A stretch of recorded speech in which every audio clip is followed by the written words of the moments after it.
Want to share with you a little bit about some of the research we've been doing over the last 10 years. I've been here for 12 years, actually, at CERT. Prior to that, again, I was in the military for a while doing cybersecurity. And one of the things that frustrated me back in those days was being asked to do this cybersecurity mission and not necessarily having the right folks with the right skills and abilities to be able to complete that mission, and having this ever decreasing budget to still get that done. So at the time, I remember being very frustrated because I had just enough budget to get my IT folks capable on their specific tasks or role, whether it was router security or firewall security or infrastructure, whatever it may be.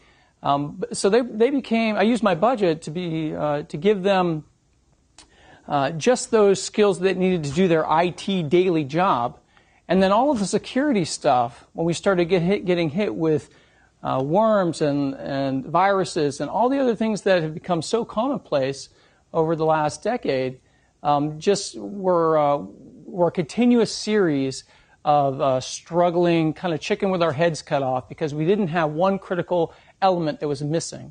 We didn't have that piece of experience where we had practiced, we had known exactly how to respond at the time. And so one of the things that I've been focused on since I've been here at CERT is to kind of think about ways to research and then develop solutions that kind of raises the bar on the state of the practice and looks at new ways for tackling this cyber workforce development challenge. And that's one of the things that I'm going to show you today. So like Shane said, we've developed some solutions specifically for some of our government customers to solve some of their problems. And we want to be able to apply some of this research and some of these solutions to a broader audience to make some of this stuff available. So I'll just quickly start off with kind of what are we talking about with who is the cyber workforce in general? Well, I mean, all of us can answer that question, but it depends on what organization you work in. So if you're a very large global organization, most of us know that there's various layers in security apparatus, and there's typically a Chief Information Security Officer, a CISO. The CISO is kind of defining the course and direction for the organization. And you might have specialized security and incident response teams that are there as kind of the shock troops that are going to, anytime something happens, they fill that role of being able to respond quickly, analyze the problem, and then come up with an appropriate mitigation strategy for dealing with that problem. So those are, I think, when we think about the cyber workforce, typically what comes to mind are those people that do cybersecurity every day. They eat and breathe the technical components of cybersecurity. But there's this whole other part of the workforce that we have to consider as well. And basically, we can't forget our users. There's a huge campaign, and everybody, and even the smallest organizations, have had to think about how we get our users to be less part of the problem, more part of the solution. So awareness training is very helpful, but for the most part, I'm going to focus in on that technical group, those cybersecurity professionals that are really trying to deal with the real issues day to day in security. So some of the challenges that are on this slide here are not new. All of us have lived this. I prefaced this idea of security being a cost center, being something that you have to justify as an investment to the organization, even though, as we all know, when something bad happens, whether it's some kind of a breach, it can be catastrophic for an organization. And it doesn't necessarily have to be monetarily so catastrophic, meaning where you lose resources per se. What I'm getting at is if you're, for example, let's say a bank, a simple web page defacement on a bank's website, they may have got there and put something on the website and got nowhere near the important parts of the bank's infrastructure, like where all the money is and the accounts and the databases, and would never have got that far. but the customer confidence that was lost, the people's ability to entrust their money and their business to that bank may be shaken irreparably. So the workforce goes beyond. So we have that cost center kind of concern that seems to never go away. It's always about justification. And here's the thing that we all recognize, is that if nothing happens, if everything's all good and we don't have any problems, then that's just expected. That's business as usual. It's only when something bad happens, when the entire security apparatus is kind of on fire in your organization, that you can actually demonstrate return on whatever investment you've been able to justify. So clearly, that's something that we try to focus on a little bit too, is to make sure that there are vehicles for demonstrating return on investment, that it's not just a cost center, an overhead, but it's something that should be thought of as just a simple requirement. And for some organizations, it's pretty tough to justify. And we'll think of it like this. So one of our partners, and actually friends of some of the people that work on my team, are operating a small startup software company. And they have about 20 people in the software company. And they have all the same issues that larger organizations have with regard to security. They have an e-commerce site and all this kind of stuff. But they have no budget whatsoever for any kind of security. There's not even an IT person. The software developers on the side are performing those IT sysadmin functions. There's no firewall except for like a Netgear front end that you'd buy at Walmart. So organizations, depending on who and what you are, have some of the same problems with regard to how much they can apply to security. So this idea of justifying the investment is important to consider. And we're trying to help with that. Clearly, the other thing that we have is this issue of proficiency and relevance. And you're probably wondering, well, what the heck does that mean? So proficiency is the degree of your knowledge, skills, and abilities in your cyber workforce, in your technicians, in your managers, how current they are, whether or not those specific skills can be applied to any situation that may come up. So that's the relevance piece. Proficiency, can we find the people to get the level of skills, and can we keep them and maintain them at that cutting edge, we're ready for anything kind of level? And can we also ensure that what we're training them on, what we're providing or investing on in our cyber workforce development programs is relevant to what we might encounter? And so that's always a challenge. And so how do we deal with that? Well, it's about trying to maintain, like the next bullet says, currency in the environment that the internet is, where the pace of change in cybersecurity is massive and constant. So relevance is tough to ascertain. Are our folks that we have, that we're investing all this money in this cyber workforce development program or these training courses that we send them off to, are they going to be able to respond to whatever we don't know about, whatever is next? So that's clearly one of the things that we've been thinking about and trying to work on mechanisms for dealing with those challenges. How do we get people to be current all the time on the latest threats and attacks, and how do we also deal with this issue of the human behavior? So we all know this. Motivation in individuals is something that varies. Many individuals are motivated, are self-directed, self-motivated, just out of professionalism, that they want to do everything possible to maintain their cutting edge, to ensure that they can do whatever is required of them. And that's great. But a lot of folks are, in the kind of the famous words of Peter Gibbons in the movie Office Space, we have a problem with motivation. If Initech ships a couple more units, I don't see another dime. So I ask you, where's the motivation? Well, the motivation typically comes with some kind of a carrot or stick as part of that security apparatus. So the carrot typically works a little bit better than the stick. We'll talk about the carrot. What's the carrot? What do we try to do? How come the security conferences are located at Disney World? or in nice locations, San Francisco for RSA.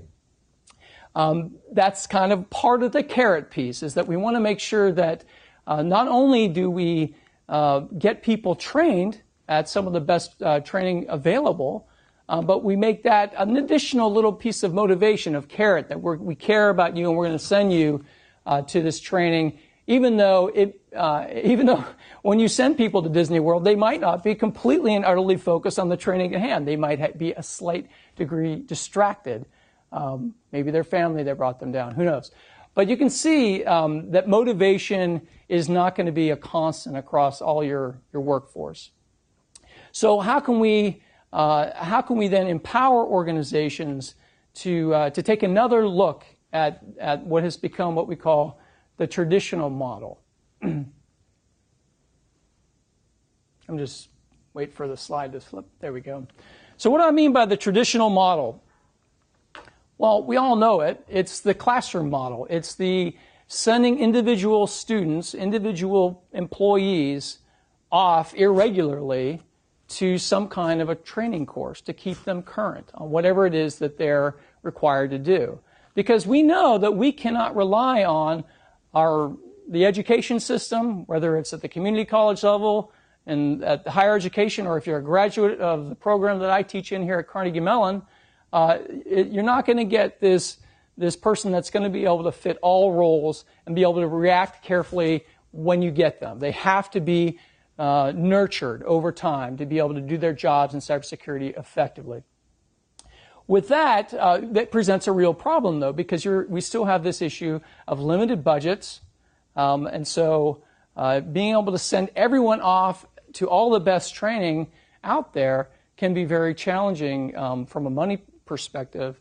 But some of the other problems with that is that it's a moment in time. So if I get to go to a conference or to a training course in February, and 9 months later, I'm only allocated one a year, yes, I'm reading my blogs, yes, I'm monitoring Twitter feeds, and I'm doing my best to stay current. Regardless, I don't necessarily have the latest and greatest technical skills because I'm not getting the opportunities to necessarily apply them. So one of the things that we've been trying to work on is to rethink this traditional model for cyber, because again, that pace of change is so fast, it's really almost impossible to stay on top of things without thinking about a different way of looking at this problem. So focusing on individual employees and sending them out to courses irregularly, once in a while, is very challenging when it comes to keeping that currency within your organization. So we wrote a paper and we came up with we've done a bunch of research in this area with a kind of a different approach to it, which is really focusing on a continuous approach to security training, workforce development. And what I mean, let me give you an analogy, and I'll go back to my Air Force days.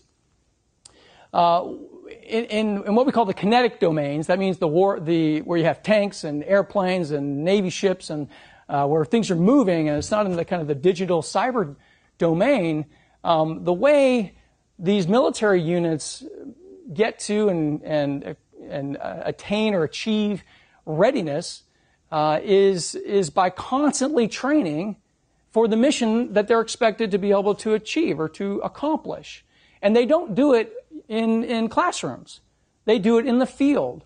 Or if you're a fighter pilot, they do it in the sky every day. So training is operations in cybersecurity. It's or in the kinetic domains. And what we're advocating is that we have more, not even the right word, but to operationalize, I think, the domain of cyber and cybersecurity itself. And to do that, you need to kind of think just like that fighter pilot does, or like that platoon leader does, which means what can I do out in the field in my native domain where I can recreate some of the type of activities that my team is going to have to respond to, rather than just trying to do it with irregular training for individuals.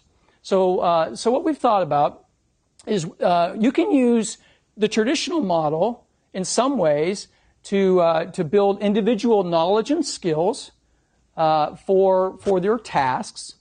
But one thing that's really missing and that's difficult to achieve for many organizations is how do we know if they can really, as a team, not as individuals, but as a team, do what's required of them if all they have is classroom-based training. They need to have experience building. They need to have opportunities to practice their techniques. Just as an infantry battalion is going to go out into the field and practice their maneuvers in the field and be trained as they fight, as we say in the military, that needs to happen as part of this operationalizing cybersecurity. But you're probably thinking to yourself, well, that's all great, but how am I going to fit that in and still keep the servers running and just all the other components of my job responding? I mean, that would be a massive endeavor. That could be incredibly disruptive. Or could it be? So what we've been working on is trying to come up with ways, and we're going to show you some of the solutions that we've been able to put in place for some of our government customers, how you can take bite-sized chunks regularly. It's kind of like that thing, what dietitians and nutritionists always say is you don't want to go in and eat the 64-ounce steak once a day. You want to eat 20 times a day and eat 2 calories for every time. So that's kind of what we're recommending is 10 to 15 minutes of training, whether it's online or some other way, that prepares you as part of a larger program for an experience building event that's not once a year, but that's more regular, maybe every month or every 2 weeks if you can really pull it off, where you're constantly training and evaluating then, after that experience building piece where you're doing your evaluation, how good do we do in the face of this particular problem or this particular attack as a team, as an organization? And you can not only bring in the techies, you can also bring in your media relations team, your legal team, the folks that would have to respond to the public if you have a breach in the case of any, let's say, a HIPAA breach where you have individuals' medical records are disclosed, or financial or credit cards, anything like that. It's more than just the technical mitigation and investigation and analysis piece of it. It goes beyond that. So including these other organizations or other parts of your organization in that process is pretty key to make sure that you have the full spectrum covered when it comes to this response. Because, as it says there on the slide, we think of security, cybersecurity as a campaign. It's not like I'm waiting around for some little attack to happen. It's a continuous barrage of attacks that we're continuously dealing with. We don't necessarily have disruptions all the time, but the campaign is constant. It's not going away, and we all know that. Because we need to think of it as a campaign, we need to plan for a campaign. So forgive me if you're not in the military, if you have no military experience, but when I think of how to prepare an organization for a campaign in the military, it involves a lot of planning. It's not just, hey, let's just throw together a team and throw them into this thing and see how well we do. No, we try to define what standards we need to be able to, and what doctrine, basically what standards we can then evaluate too. So if we know that all of our folks need to be able to do this, this, and this, and this, to this level of proficiency and to this level of degree in these conditions, and we can document that, then we can evaluate, set up the training, the training and the experience building events specifically to evaluate those standards. And then where we have deficiencies in those in the actual evaluation, the results of the evaluation, then we feed that right back into the loop, into this continuous loop of knowledge building, skill building, trying to fill those deficiencies, and then keep this thing continuously going. So that's how it works well. That's how the military in the non-digital domains have been able to become as good as they are, the best in the world, is because that's the process and the model that they follow. And we advocate that same approach for cybersecurity. And the last bullet on that slide talks about practice. Well, we all know that practice is definitely the best way to really demonstrate if you can do something. So oftentimes, if you go out and get a security certification, that's about as good as it gets. That you can demonstrate that, hey, I am whatever certified to whatever degree. And this means that I have the knowledge, skills, abilities, and hopefully the experience to respond. The issue, obviously, is that without that continuous practice and those conditions that replicate reality, you just don't know. You're not sure. You don't know because there's all these variables, like what we call the fog of war.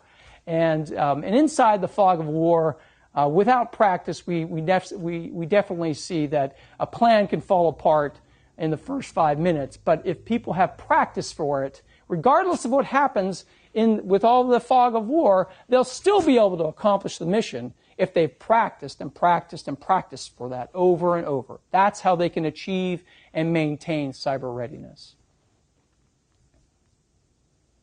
So solutions. So I've been going on about this, panacea, this idea that we can do all the what's expected of us in cybersecurity and IT to keep the lights on, to keep the servers running, to do all the stuff that we have to do, and yet still be able to fold in somehow this continuous approach to cybersecurity.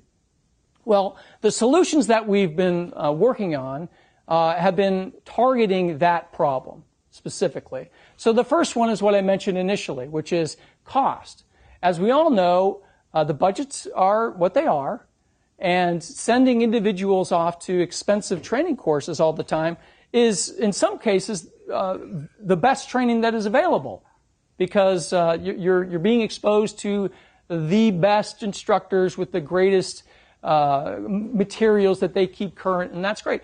But the issue then is that, one, it's expensive. Two, it's only for a select group of individuals, because budgets don't typically allow you to send your whole team out all the time. And three, it's difficult to bring back that individual who got that training and be able to fold in the knowledge and skills that individual was able to acquire through osmosis or otherwise to the rest of the team, because it's expensive to do so, to do it the right way. So the solutions that we're thinking of and that we've been building out has to be cheap, very cost effective, convenient as heck. Because remember, we can't be disruptive with whatever our approach it is. It has to be quick hitting. I need to log into a website, access specific content that I need to know right now, maybe spend a half an hour or 20 minutes on it, and get out and go back to doing what I do all day, my job.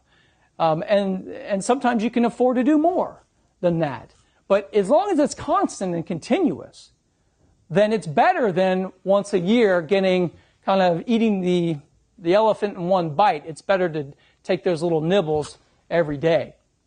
And then, of course, the issue of currency. How do we come up with a way to ensure that whatever the training is, it's constantly updated, current, based on the latest vulnerabilities, threats, research that we see here at CERT, that we're kind of constantly plugged into? How do we make sure that whatever that training is in that solution is constant, is current?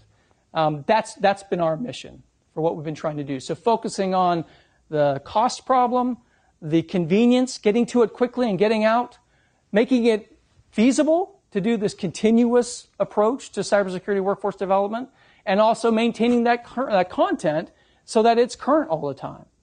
So it sounds like a difficult challenge, and it has been. And I think I want to share with you in just a minute or two some of the capabilities that we've been working on and I've related to you earlier.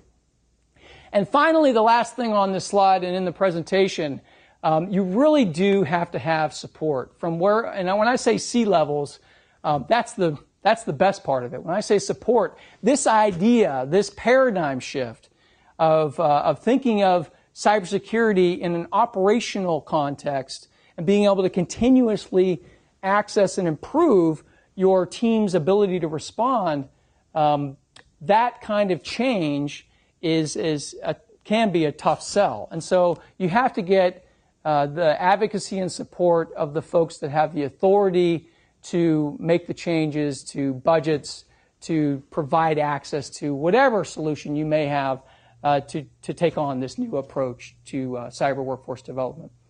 So my colleague, Dennis Allen, who leads my cyber training team. He and I are going to come up after you guys take a look at some of these solutions, the StepForward system that we're going to show you now, and we're going to answer any of your questions then. But we want to get your eyes on this capability so you can take a look at it. So we're going to go ahead and cut to that right now.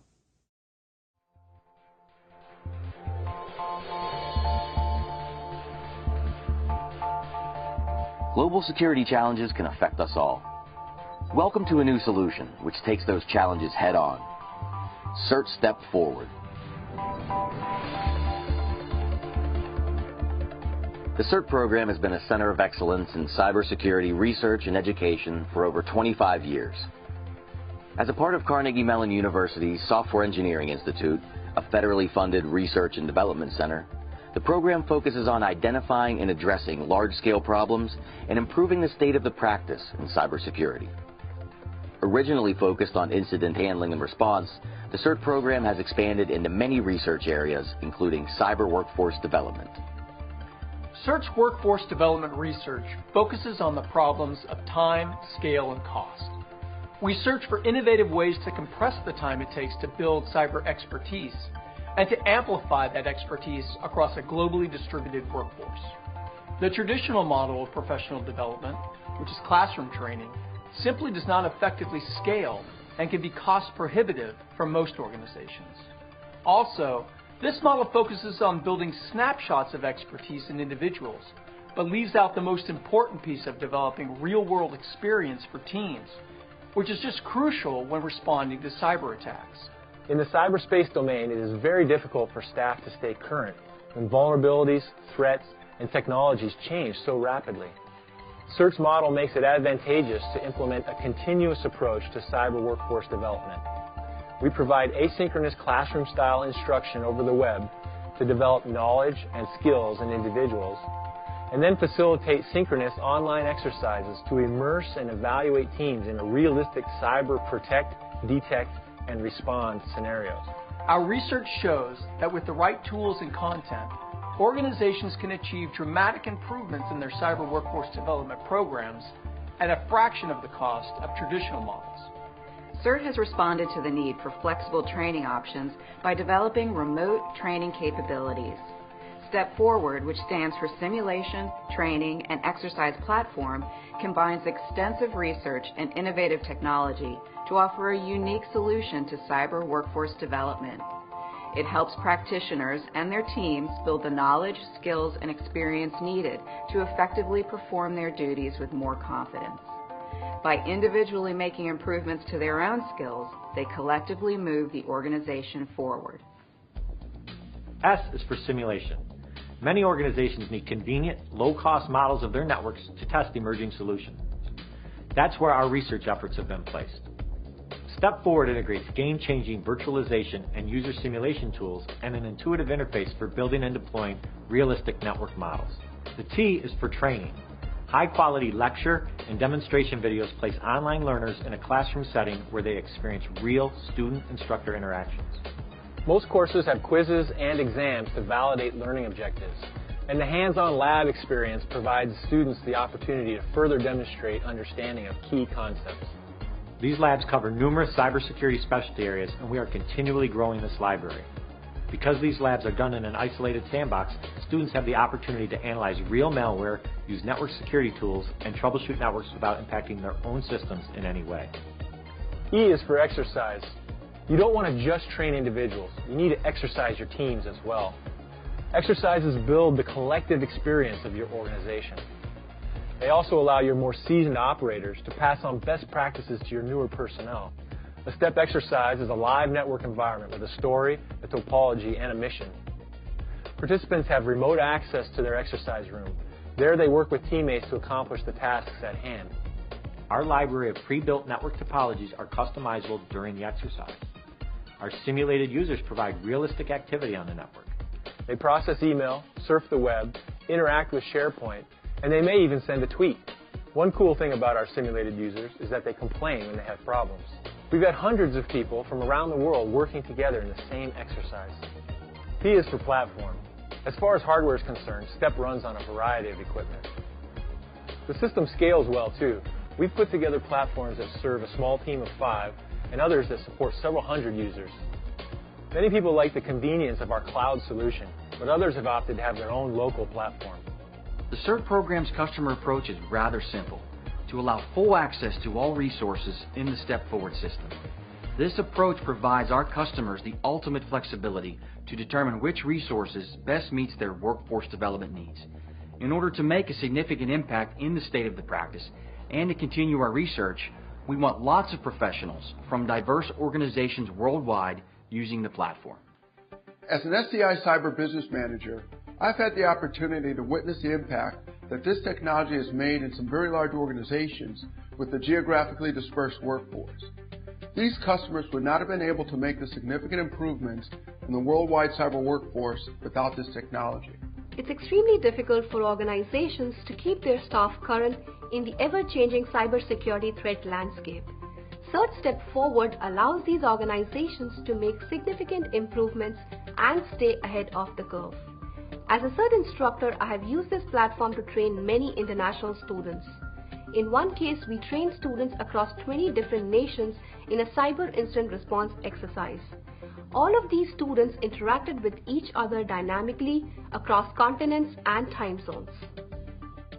We've incorporated the capabilities of this platform into a number of our cybersecurity courses, allowing students to really obtain some unique hands-on and tactical experiences. And the responses of our students, quite frankly, has been amazing. They've really loved the quality of this content. 3 unique capabilities: simulation tools, on-demand training, and team-based exercises combined into one easy-to-use platform. StepForward is a great solution to help organizations make rapid improvements to meet today's cybersecurity challenges. The CERT program developed StepForward to better understand how to advance the state of the practice in cyber workforce development. The platform allows the program to research new approaches, technologies, and content, and how they can dramatically improve the cyber readiness of organizations worldwide. This application of research is very exciting for us because the StepForward platform allows us to continually evaluate our progress. We continue to improve upon efficiencies we discover while making a real impact in organizations that desire to improve the security of their piece of cyberspace. A new solution for cyber workforce development to meet today's global security challenges. CERT StepForward. Welcome to the CERT Simulation Training and Exercise Platform, StepForward. On the homepage, there's an email link that you can use to request an account, and there is also easy access to the StepForward Quick Start Guide. The Quick Start Guide provides valuable information such as system requirements, how to navigate the learning management system, enroll in a course, participate in community and course forums, run progress reports, or get additional assistance. StepForward accounts require a valid email address. If you have trouble logging in, the Forgot Password link can be used to start the reset process. Other support features are readily available, such as the Contact Us button and the Frequently Asked Questions link. When you first log into the system, you are placed on your My Courses tab in the Training section. Here you can see the courses that you are enrolled in, along with your current progress for each. The Available Courses tab lets you scroll to the list of all available courses, or you can leverage the search feature to find a course on a particular topic. Once you find the course that you are looking for, you can enroll in it right away by clicking the Enroll link, or you can preview the course by clicking the title. Here you can see a brief description, a list of course modules, and other information regarding the course. Note that you can also enroll in the course right here. You can expand all of the course modules to see the individual content items, or simply expand one module at a time. To launch a particular piece of content, you click the Launch button. The lecture sections are divided by slides, and if you mouse over a particular section, a thumbnail of that slide appears. Simply click on that portion of the timeline to navigate to that area. A unique feature of StepForward is that online learners have the opportunity to experience teacher-student interactions. This simulates the real classroom experience far more than simple voiceovers and PowerPoint slides. Each video is also accompanied with a transcript that can be searched and paused as needed. and search for the term threats. Here, if we click on that, we'll navigate directly to that portion of this lecture topic and we can continue on with the lesson. In addition to lectures, many courses have demonstrations. Demos provide a similar experience to lectures, however the player window is expanded to provide high-quality views of the system and tasks being demonstrated.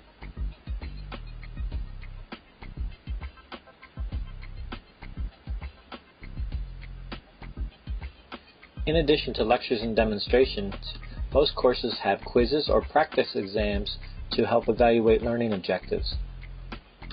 Let's take a look at a sample exam. Here you can see that we have a number of true or false multiple choice types of questions. We'll go ahead and we'll cancel this out so that we can look at some of our previous results. If we've already completed a quiz, we can come in and click on the My Previous Results button.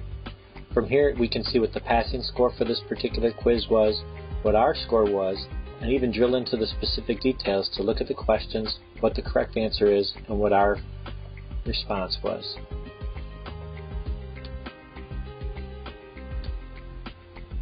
The hands-on lab component of StepForward is another key differentiator.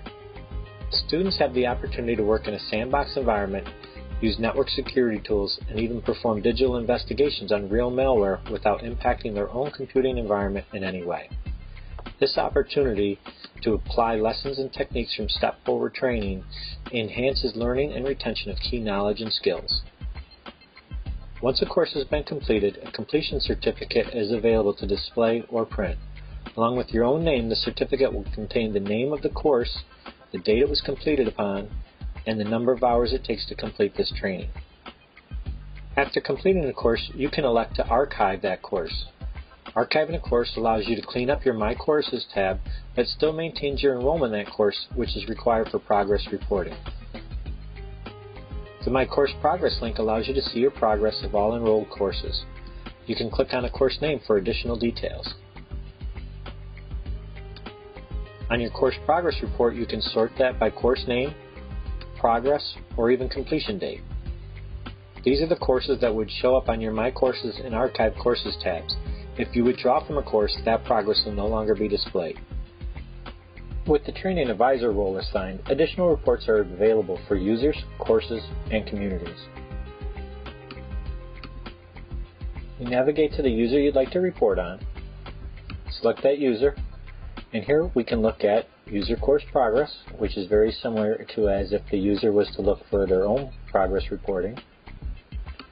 We also have available user activity detail. User activity details provide a record of all user activity for a given date range, including the system logins and launching of content items such as labs, quizzes, and demonstrations. User activity summary rolls up the detailed activities at the date level. So for example, if you wanted to see all the login activity for this user, we can select the Include Only filter for logged in. And then we'll be able to see the number of times this individual has logged in on those particular dates. To remove this filter, simply click the green X at the top of that column. Let's stay here for one more example. Let's say we wanted to see the number of times each content item was launched by this user. So we're going to use the Include filter for launched, and perhaps maybe we only wanted to see the number of times they've launched labs. We can use the Include filter on the entity type column. So now you can see here we have the specified dates and the number of times labs were launched for this user for a given date range. User Activity Rollup attempts to answer many of these common questions a training advisor might have. Here we can quickly see the total number of logins as well as the number of views for each content type. And here we can gauge the user's level of activity within the system. At the community level, the training advisor could see similar information. We'll start at the community activity detail. We can initialize the report with a given date range and decide whether or not we want to include child communities. We have all the sorting and filtering capabilities as we did in previous reports. Notice here that if we were to include only one specific user, this would be the same thing as if we were to go to their user page and run their activity detail report. If we had child communities, we can decide to use that same sort of filtering to include or exclude specific sub-organizations. For the community activity summary, understand that this can be used to determine those sub-communities or organizations that may be more active than others, or even to identify which types of content are more popular.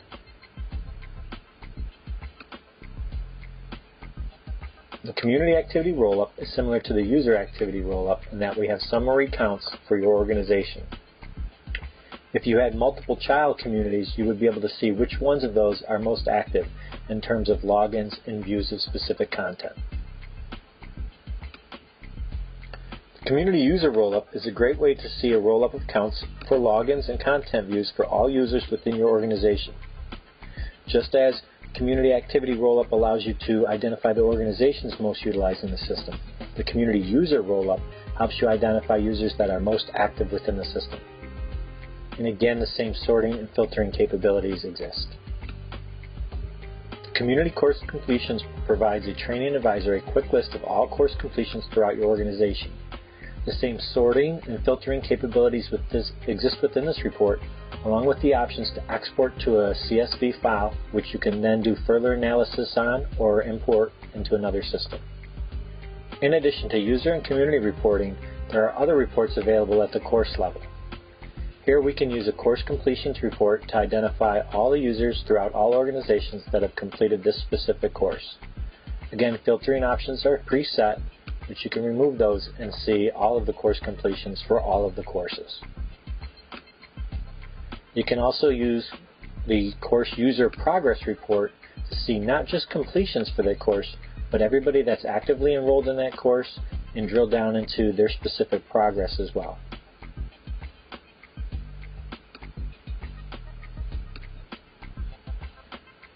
If a course has a quiz or exam assigned, you can use the course quiz results report. From here you select the specific exam you'd like information on, click Generate Report, and you would see all the users that have completed that exam or quiz. You see their score, their status, and the last time they took that quiz. And you can again drill in to see the specific results of that quiz, which questions they got wrong or right. It is not necessary to enroll in a course to take advantage of all the tremendous information security content in StepForward. Using the magnifying glass in the upper right-hand corner, you can search for a specific keyword, such as IDS, and identify the courses, lectures, demonstrations, and labs that may be associated with that particular item. From there, you can click on that particular link for that content item, see which courses it belongs to, and even launch that content. Beyond training, StepForward also provides access to simulations and exercises. The key difference being that simulations provide users access to systems and networks where they themselves get to define the learning objectives. Simulations provide the granular control necessary to research tools, techniques, and procedures, and also develop real-world scenarios. There's direct access to virtualization features as well as system consoles through the web-based StepForward interface. A StepForward exercise is a live network environment with a story, a topology, and a mission. Participants have remote access to their exercise room where they work with teammates to accomplish the tasks at hand. An exercise admin can easily invite users to participate in an exercise simply by identifying their team and entering their authorized StepForward email address into the dialog window and clicking the Register Members button. Members registered for an exercise click on the My Exercises link and then click the Connection Options link for the desired exercise. Several methods to connect to the exercise environment exist, including an HTML5 feature for newer browsers, ActiveX and Java clients, and even a native remote desktop protocol option. Clicking the Scenario button, you can review the mission pages. Here, the stage is set for the training objectives, and these pages can include detailed steps for the students or simply serve as a high-level overview and set of instructions. Images and clickable maps are used to support the scenario and bring an additional layer of realism to the exercise. Network diagrams are used to get participants acclimated to the environment as quickly as possible. They simply double-click the desired icon to access the system. Participants have direct console access to workstations, servers, and other systems to perform whatever tasks are necessary to complete the learning objectives. Once systems are accessed from the map, they are readily available on the Host tab. The Note tab can be used by participants to record findings and key information. The Team tab can be used for additional collaboration, such as instant messaging. This further enables teams to collaborate in the same exercise while participating from multiple locations. The Leaning Forward portion of StepForward strives to include new, innovative, easy-to-access features that aren't available anywhere else.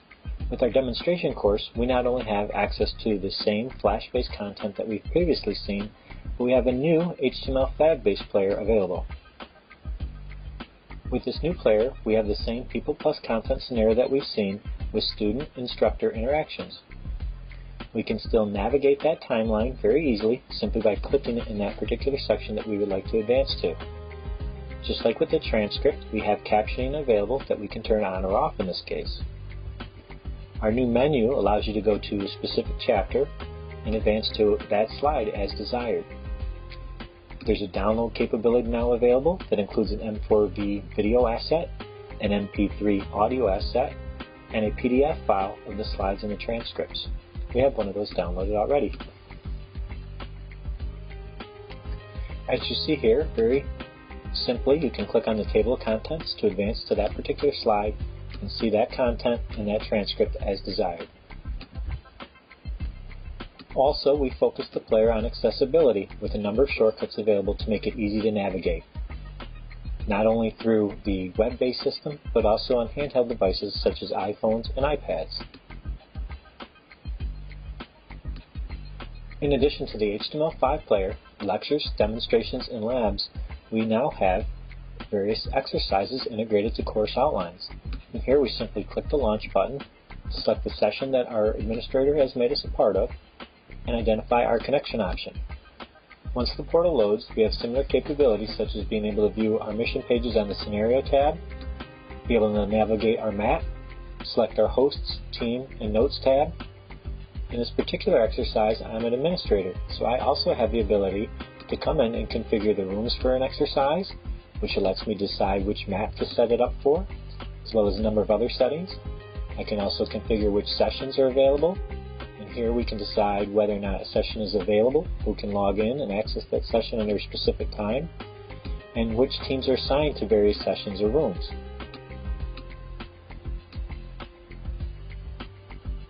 So there you have it, CERT's Simulation, Training, and Exercise Platform.